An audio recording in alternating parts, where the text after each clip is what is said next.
За миний 3 асуултанд бол их тодорхой хариуллаа. Тэгээд яг саналын хувьд нэг 2 санал хэлье.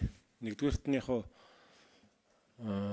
улсын хурлын гишүүний хувьд бол улсын хурлын байгууллага дэрэгдэх одоо төсвийн доктортой байдлын зөвлөл дээрээс нь аудитын дүгнэлт зөвлөмжөө бол хамгийн түрүүнд уншдаг.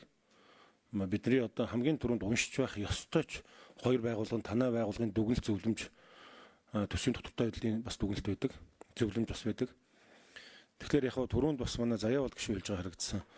Хэтэрхий тулгуу ирдэг. Аудитын дүгнэлтгээд маш зузаан ном гээд бид чи асар их юм шаардлагатай болдог. Тэгээ хамгийн сүүлд нь тэр бүгдийг нарийн доторх гиз доторхыг харж амжихгүй үндсэндээ хамгийн сүүлийнх нь хууц суюу дүгнэлт зөвлөмжийг хараад өнгөрдөг.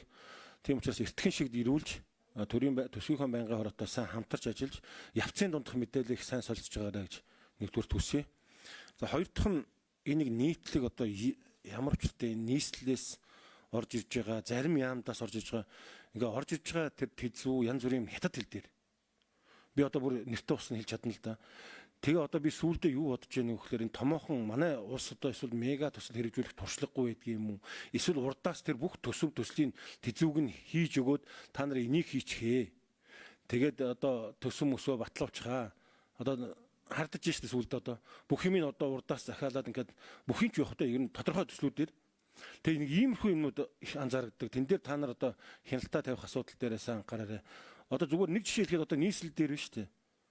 36 км замыг 2.4 их найдаар тавихгаа орж ирж штэ та нар. 1 км зам одоо хэдэн тэрбум болж байна вэ? 2.4 их найдыг 36 км хуваагаад үзээрэй. Иймэрхүү замбраагүй байдал бол одоо газар авлаа шүү. Энэ их төсөв тэлж байгаа нэг үдлийн сайн боловч нөгөө талдаа энэний үр дүн өгөөж ард түмэнд нийтийн эрх ашигт яаж үйлчилж гинэ гэдэг асуудал үүсгэх нь байна шүү. Үүнийг бас цаашдаа анхаарч ажиллах зөв бахаа гэж бодож байна. Тэгээд улсын хурал дээр бодов чуулганаар орж иж өөрсдийн асуудал шийдэх тавахтай амжилт хүсье.